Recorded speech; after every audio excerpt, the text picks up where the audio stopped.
$95 to $125 to be able to fill up their tank with gas. What that really means for them is they can't travel more, they can't get out more, they can't do more because they understand I just can't afford to be able to do that. That's the real life decisions of Americans as they process through all this. Where did this come from? Well, currently the Biden administration is saying this is all Putin's fault. We know that's just factually not true. The price of gasoline rose from the day that President Biden came into office until the beginning of the war in Ukraine, $1 a gallon. $1 during that time period. How did that happen? Was that because of oil companies? Is over in the House of Representatives, they're dragging in oil companies' executives and saying you're gouging prices? Well, actually, let's look at the math on this.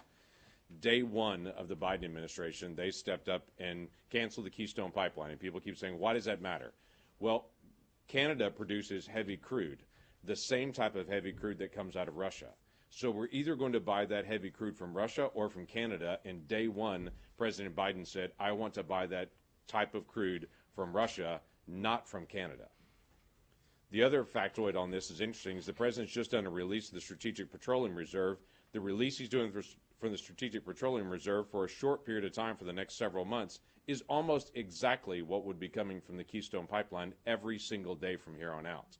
So while he's trying to manipulate the prices with the Strategic Petroleum Reserve, you can actually increase production and input into our country from an ally like Canada that'd be reliable and predictable that actually bring prices down. What else did the President of the United States do? Day one, cancels out the Keystone Pipeline. Day one, he looks at all the Trump administration policies that do anything with energy and said, let's reevaluate all of those. Day one, he shuts down everything that's happening on federal lands as far as federal leasing, no federal leases. And he steps out and says, well, there's 9,000 that are out there. They've got plenty of options on it. He knows the math on this. Most of those are checkerboards with at least just one section tested out, but they're not going to really do production in that area until they have all the leases around it. And he knows the game on that. And so he can say there's 9,000 leases out there and really know as well that nothing's really going to happen with it. 24% of the oil that we get in the United States comes from those federal leases. So when he has now still not reopened the short-term moratorium on federal leasing, he's cutting off the future of oil into our country, and it continues to accelerate prices. We've dealt with nominees that have come across the floor in the Senate that were the selection from the Biden administration, that their whole focus was how are they going to take away access to capital for oil and gas companies. And literally this week, the Biden administration announces that they want more American companies to do more production, but then this week they release their budget after saying to American companies, why aren't you producing more oil? The Biden budget has 15 brand new tax proposals that they've got on their production of oil and gas. So at the time that they're saying to companies, y'all should produce more oil, you're the problem, they're not looking in the mirror, seeing 15 new taxes that they're releasing, trying to cut off access to capital, trying to be able to make us more focused on what's happening internationally. There are lots of issues the Biden administration needs to look at. This is not a result of Putin's war. This is a result of Biden policies. And everyone knows it. And they can try to change the subject all they want to, but everyone knows this is a direct result of the Biden policies that are here. That's our frustration. There is a way to produce more American energy. There is a way to be able to bring prices down. They're just not willing to do it at this point. There's a whole series of us that are going to have the opportunity to be able to talk through this, and I want to be able to check in with everybody. Thanks for being here. Senator Barrasso's up next. Well, thanks, Senator Langford, for your continued leadership on this. The American people are paying the price and feeling the pain of the policies of Joe Biden as President of the United States, and specifically with energy. This past weekend in Wyoming, people were paying about $2 per gallon more than they were the day that Joe Biden came into office.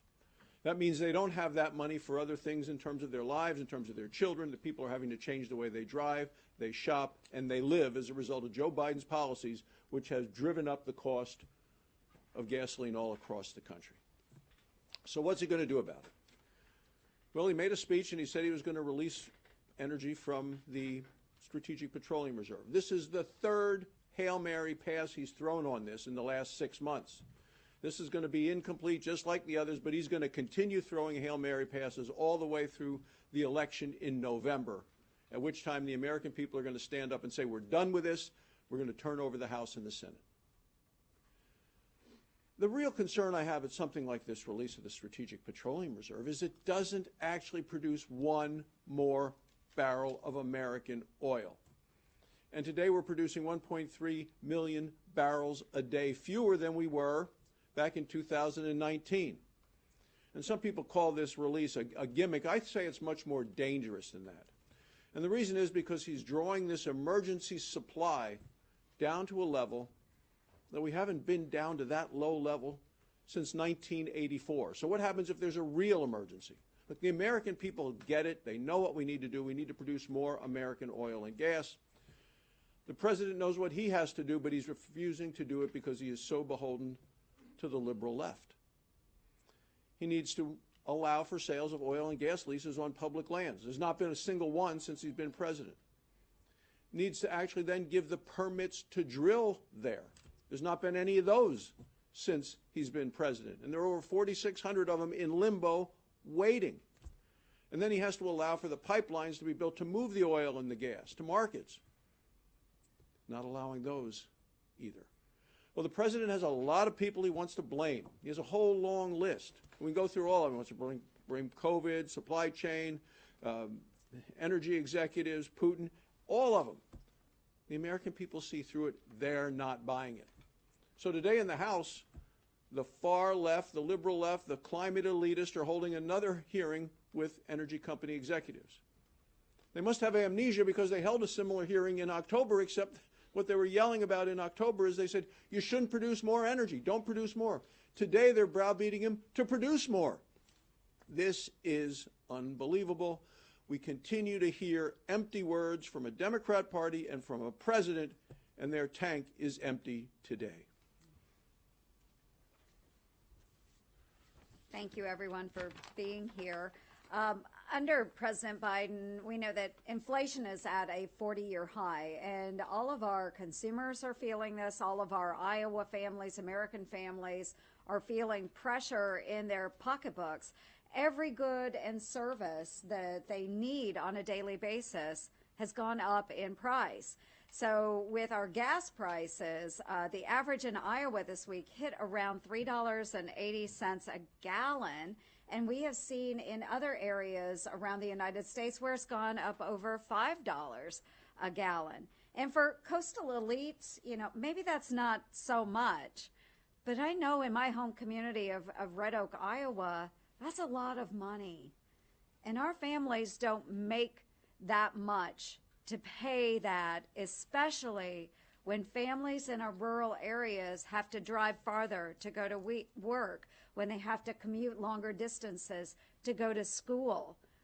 It's really impacting their ability to meet their bills on a daily, a weekly, and a monthly basis. So what are we seeing?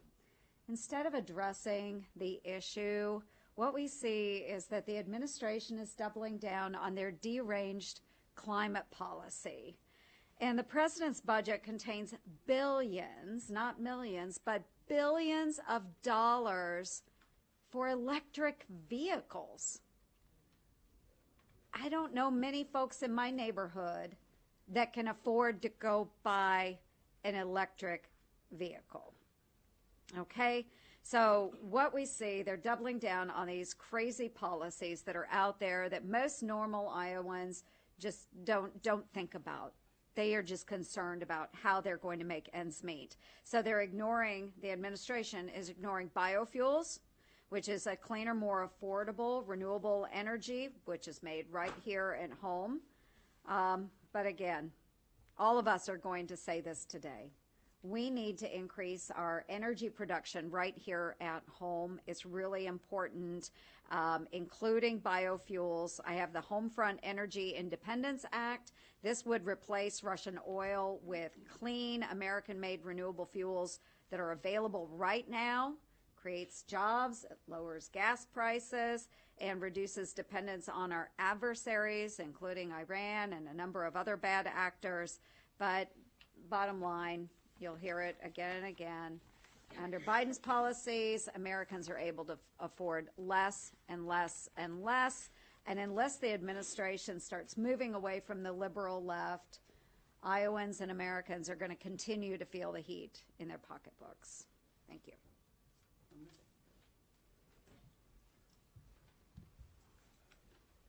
as I have said before, the problem is that the oil is in Louisiana and Texas and Oklahoma and Kansas and North Dakota and Alaska and in many other states. But the dipsticks are in Washington, D.C. This is a problem of simple economics. And in my opinion, the Biden administration will continue to kick its own ass politically and do what may be irreparable damage to the American people's pocketbooks and standard of living and to America's national security until the president transitions to an all-of-the-above energy policy. Take national security. We know that it will be very difficult, if impossible, to defeat Putin until we cut off his cash flow. You can't cut off his cash flow until you cut off his oil and gas exports. You can't cut off his oil and gas sales, his exports, much of which go to Europe, until Europe has a way to replace the fossil fuels. America has a way to help Europe replace those fossil fuels, except for one problem. The Biden administration has put its boot on the neck of the oil and gas industry. And until the Biden administration takes it off, the American people and the Western world will continue to suffer. Good afternoon. The price of gas is a huge component in the cost of living of Kansans and Americans, and it's done nothing except go up.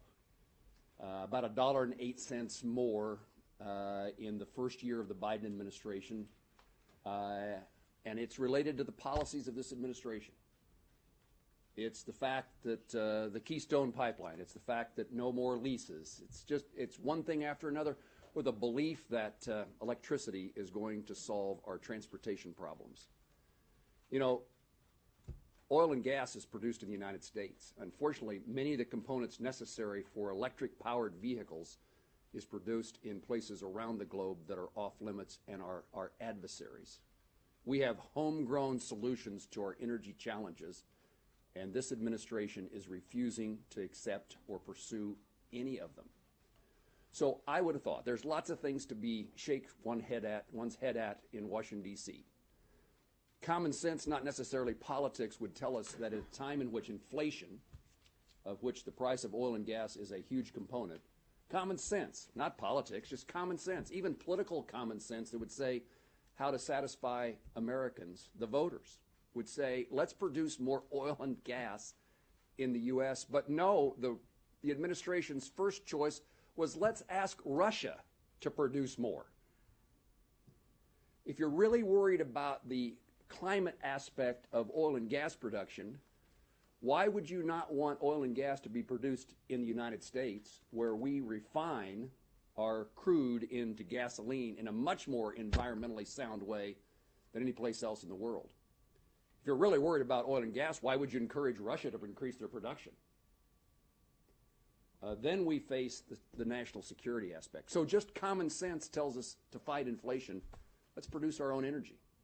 Instead, every policy of this administration is to discourage, to decrease that opportunity.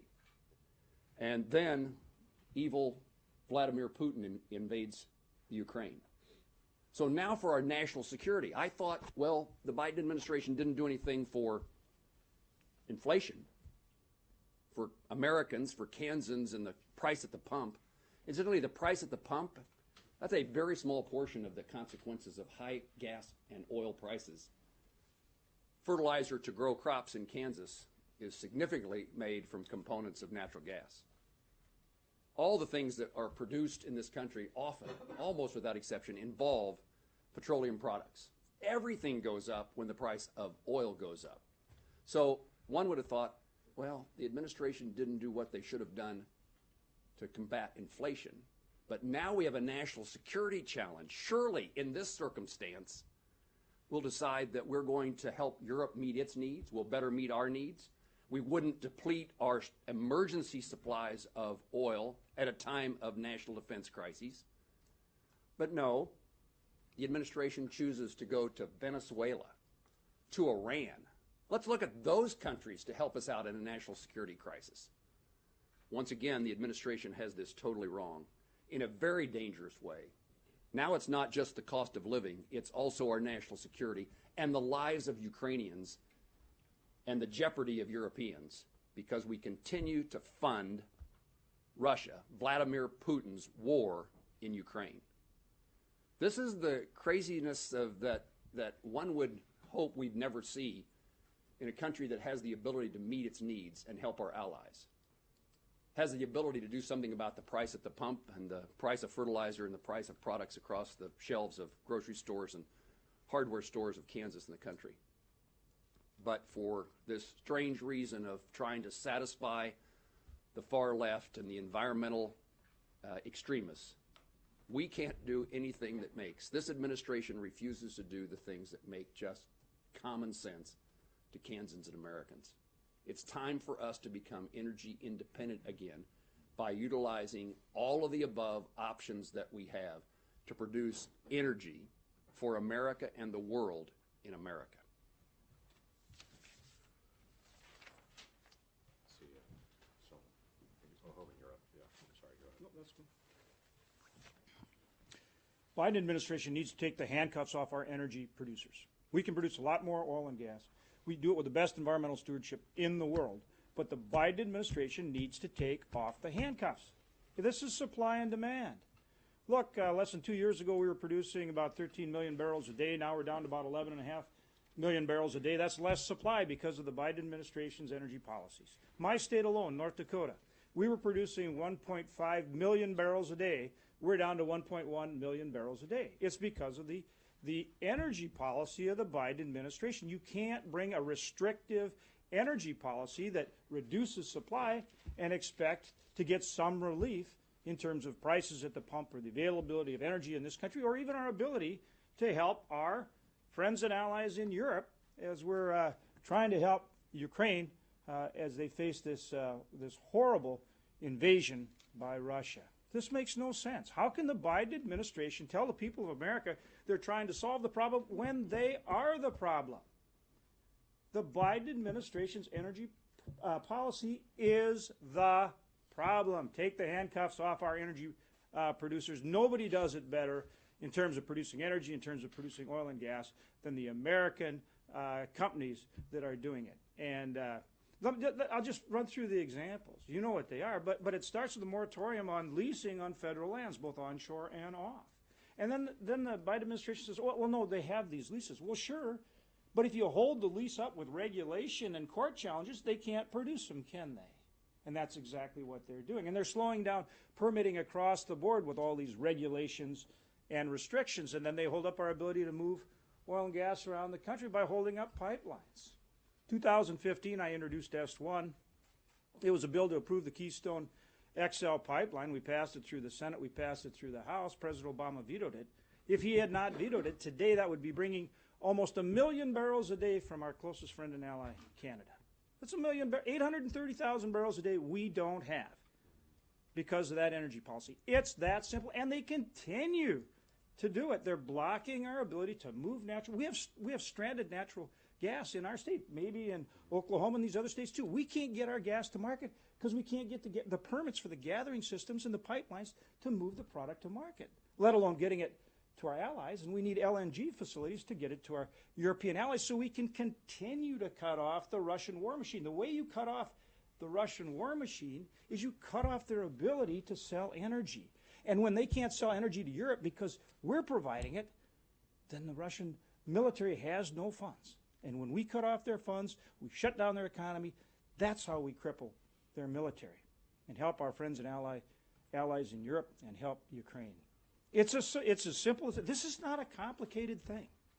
It's simple. It's supply and demand. And the Biden administration needs to quit telling the American people that they're trying to help when they are the problem. How do you put forward a budget with $2.5 trillion in taxes, a lot of those taxes on our energy producers? What signal does that send? Does that tell the energy producers to go out there and invest and produce more energy? When you say we're going to tax the living heck out of you if you do? They need to change their energy policy.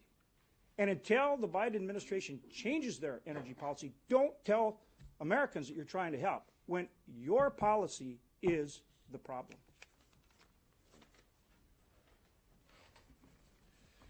Well, if you're watching what's going on in the House right now, it's the closest thing to what you'll see as a show trial. It's kind of an annual rite of passage. They're bringing forward energy, oil and gas executives, and you guys all know what a show trial is. The subjects of the trial being publicly flogged for being guilty of something that is usually the fault of the very officials conducting the trial. By the way, look at the transcripts of the last show trial in the House. They were getting the energy executives of America to commit to producing less energy. That's what they were doing. Joe Biden, when he campaigned, said, "I'm guarantee we're going to end fossil fuels." That is actually one campaign promise he has tried to keep. You keep hearing about it from us because these are the facts. On day one, they moved out to keep Joe Biden's promise, stopping the production of American energy, particularly on federal lands, killing key infrastructure like Keystone and slowing down other pipelines, going to our financial community, strong-arming them not to invest in American oil and gas, begging dictators for more oil while guys like John Kerry were going to our allies, including in Japan, encouraging them not to buy American LNG. Think about that. Whose side is that guy on? Remarkable. The predictable result, we've all seen it, dramatic increases in energy prices for working families, particularly gas at the pump, pink slips for American energy workers, and empowering dictators. That's what's happened. So here's the deal, though, and this is a real problem for the Democrats. You're seeing it here in the House, or in the Senate, and in the House. No one is being fooled by these show trials. I was home over the weekend. Want my colleagues to see that. That's my little poster board. Okay? Now, this is 100. I filled up my truck. My truck was actually 3/4 empty. So that was filling up my truck in Alaska, $109. Had it been fully empty, it would have been $142. To fill up the tank of one truck in America, devastating to working families. But nobody's being fooled. Nobody's being fooled. This is what literally was on the pump in my home state. Joe Biden, I did that. I did that. Right? Nobody in America is being fooled. This isn't Putin. This is Biden. He did that. And if this show trial that we're going on in the House right now, we're actually trying to find the culprits of rising energy costs, the witnesses wouldn't be American energy executives. It would be this guy. It would be John Kerry. It'd be Gina McCarthy. It'd be Deb Haaland. Those are the people crushing the American working family with higher energy prices. Those are the people responsible for laying off patriotic American energy workers, like in my state. And those are the people who have been empowering dictators who produce energy as well. And as we're all seeing here, it's got to stop.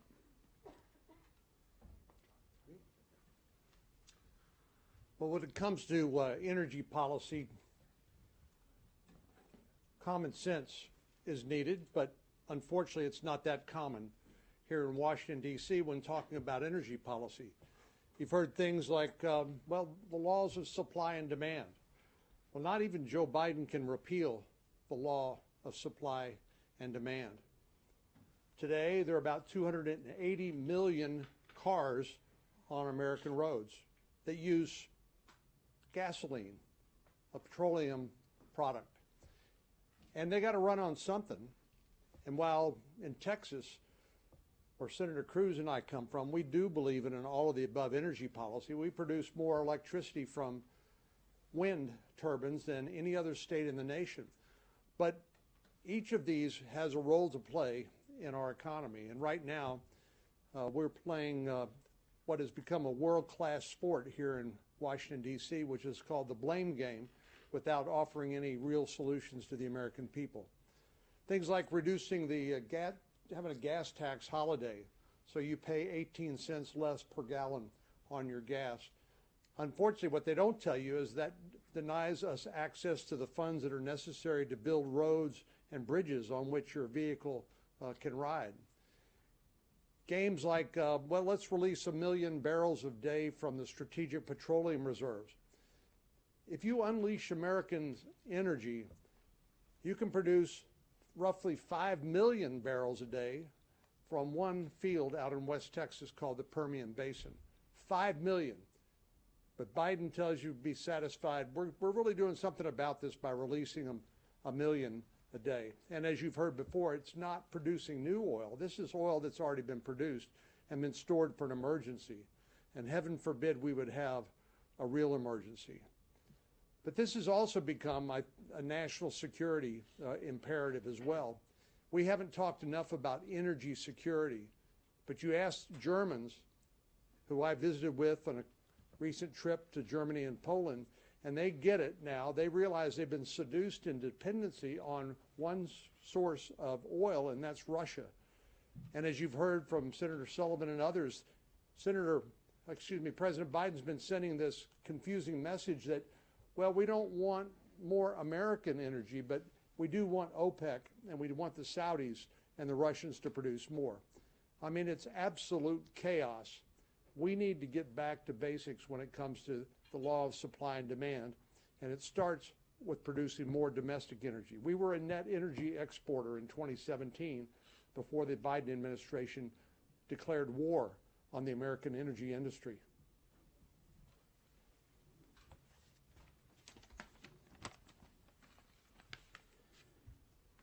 Since Joe Biden entered office, we've seen inflation skyrocketing, higher than any time in the last 40 years.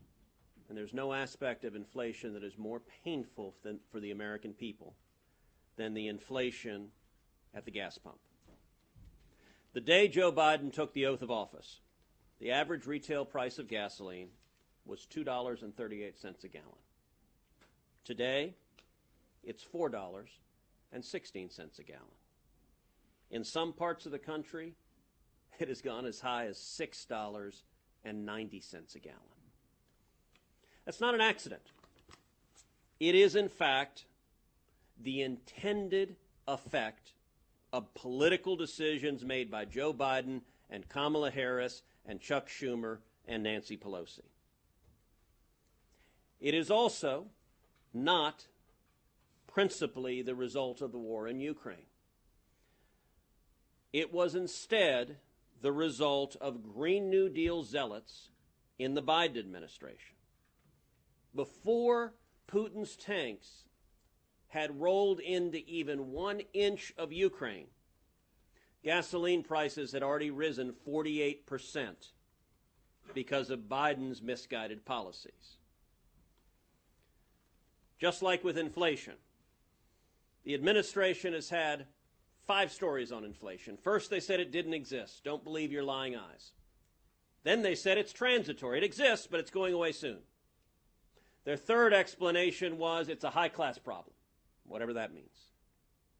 Their fourth explanation was, yes, it exists. No, it's not transitory, but it's a good thing. Inflation is a sign of just how well the economy's going.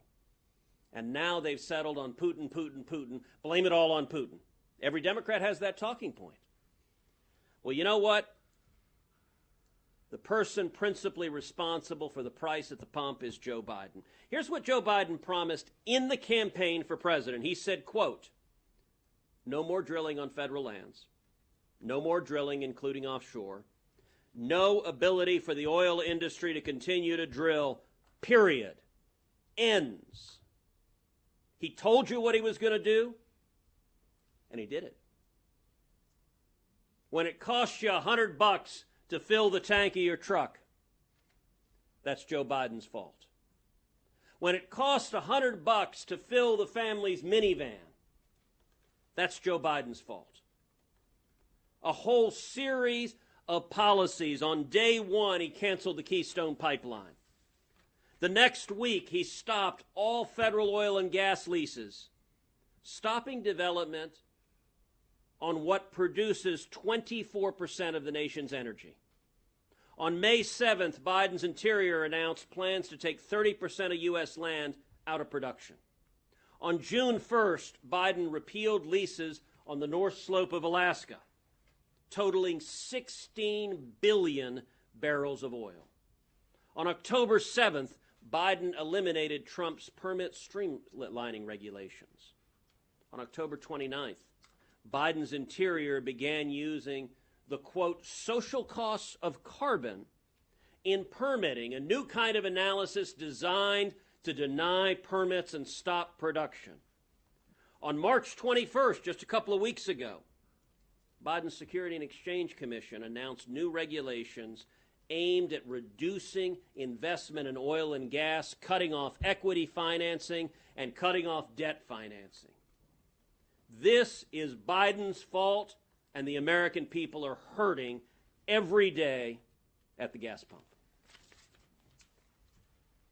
We had one thing to that as well. Then this last week, he announced 15 more taxes that he wants to be able to put on energy production.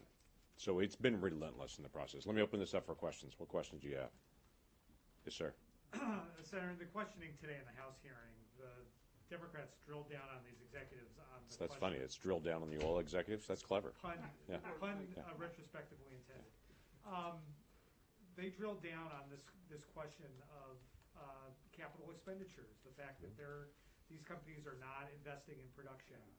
What policies would a Republican majority or Republican administration pursue to get these companies to invest in production rather than doing dividends and buybacks? So stability is the key aspect there. What these companies are facing is they're saying typically I'm going to increase 2 to 5% of production. How much risk can I take when the Biden administration announced this week they're going to do 15 new taxes on me, when they continue to make production more expensive, when they're limiting access to lands through federal leasing, when they're going after capital costs and saying I'm going to make getting access to capital more expensive.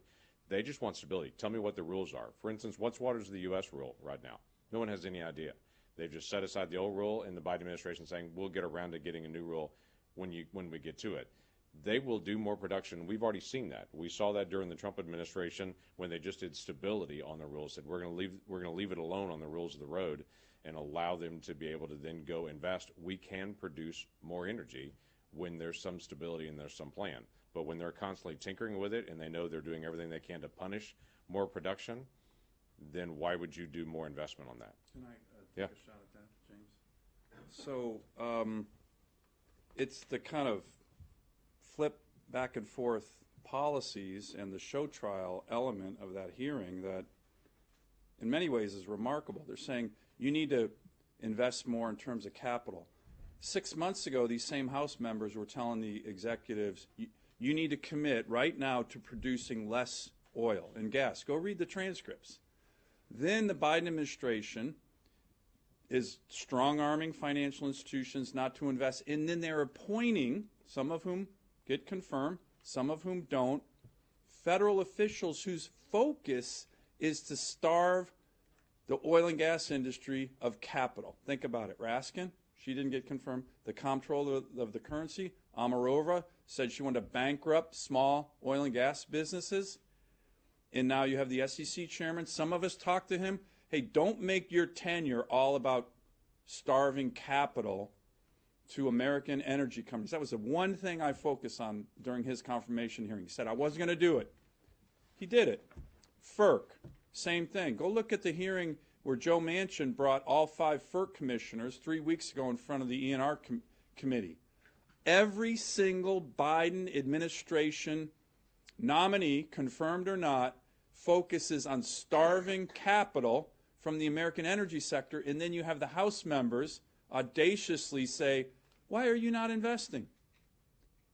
It is, to Ted Cruz's point, it is purposeful policy. And if you listen to Gina McCarthy and John Kerry, who, by the way, they've kind of put in a closet. You ever notice that? Now that the Ukraine war has broken out, they're like, we really need to shut these guys up. Thank God. But if you listen to them, prior to the war, they were actually saying increased energy prices will, quote, help us rapidly transition to a green future. This is purposeful.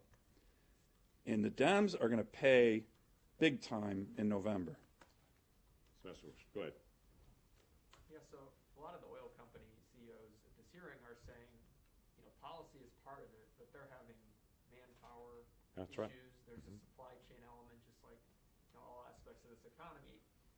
And you guys kept mentioning supply and demand, right? I mean, I think a lot of people think, analysts I speak with, prices, you know, were high because people were back from the pandemic and driving, and you know, supply couldn't keep up in time. So, I mean, is there a risk you're kind of, I mean, exaggerating Biden's role in this? I would only say it's more nuanced. There's a lot at play here. Oh, the price of oil is always nuanced, and the challenge of it, what's happening at the price of the pump. We're not trying to oversell. We're just stating the facts that we've seen the last 14 months from the Biden administration. This is purposeful, deliberate policy to reduce the production of American energy. When the Biden administration sees the prices go up and he immediately goes to OPEC and to Russia and says, can you all produce more? That was a deliberate decision to say, we don't want more production here, we want more production there. What he's putting on with FERC, what they attempted to do, that actually we pulled back in the ENR committee with FERC to be able to make it harder to be able to do natural gas pipelines, harder to do natural gas exports. That's a deliberate policy piece. Now, obviously there are other issues as well. A lot of the downhole pipe for drilling comes from Ukraine. And so that's a little tough to get downhole pipe right now when Ukraine's fighting for its life at this point. So I'm aware of that. There's also a big issue on trying to get labor. You're absolutely correct. Every business in America is trying to be able to get labor right now. So all of those are realities of production. But everybody, when they're looking to be able to invest, what they're going to do in the next level or what they're going to do on federal lands, if they're heavily invested into federal lands like it is in the West, and they're trying to figure out what they're going to do next, there's no predictability in that. And when there's no predictability, it drives it up. The flip side of this, by the way, I've already heard some folks in the Biden administration say he's announced this 180 million barrels of release, and look, the price has already gone down. Okay, number one, there is no release that's actually occurred yet. They've announced it. There's no release that's actually occurred. What is affecting the worldwide price, where we've seen some of the price drop down, is because China's in another lockdown. When China went into lockdown on March the 28th, we saw the price start to be able to drop a little bit. He announces he's going to do 180 million barrels release on March the 31st. But none of that's actually been released yet to actually get into the market. So there are a lot of things that affect the global market on it. Right now, the slight dip that's happening is because of China and their policy. The challenge is to be able to get their downhole pipe from Ukraine or maybe from other aspects of labor policy. But there's no question the Biden policies were designed to drive up the price of energy. You know, there's no doubt there are a lot of factors that affect gas prices. And many of those factors have been exacerbated by the Biden administration. So you're right, the Biden administration screwed up the supply chain. They've done things like put vaccine mandates that have reduced the number of truck drivers that are on the road, that have reduced the number of longshoremen unloading containers, and reduced the ability for the supply chain to work. So yes, they've screwed up other aspects of the economy. But your question was, are we overstating the consequences? Let me point out, Biden promised he would do this, and every single policy they've implemented has been directed at doing this. Here's what Biden said again, quote, no more drilling on federal lands, no more drilling, including offshore, no ability for the oil industry to continue to drill, period, ends. That was his promise. I read 7 or 8 different policies. I could have read about 30 of them. They've systematically taken land off of being available for drilling. They've shut down offshore, new offshore drilling. Together, that comprises 24% of production. The high point under the Trump administration was 13 million barrels a day. It's down at 11.5. That's 1.5 million barrels a day less that's being produced. They're doing what they promised to do. And I got to say, the kangaroo court that's playing out in the House is particularly amusing because you have Democrats yelling at oil companies, why aren't you investing more capital? When every single nominee from the Biden administration has laid out their objective to starve the energy industry of capital. The SEC is trying to cut off equity funding. The banking regulators are trying to cut off debt funding. If you have no capital, you can't drill. And why on earth does Joe Biden want Maduro in Venezuela to drill, want Putin in Russia to drill, and want the Ayatollah in Iran to drill, but not Americans? And a final point, American energy production is the cleanest in the world. So their irrational Green New Deal policies are hurting the environment. They're not only driving the price of gas up at the pump, but we're relying more on dirtier oil and gas from foreign countries than cleaner oil and gas from the United States because these are zealots. When they tell you they're going to shut down American energy, and they in fact shut down American energy, they don't get to claim they didn't mean to shut down American energy. Thank you.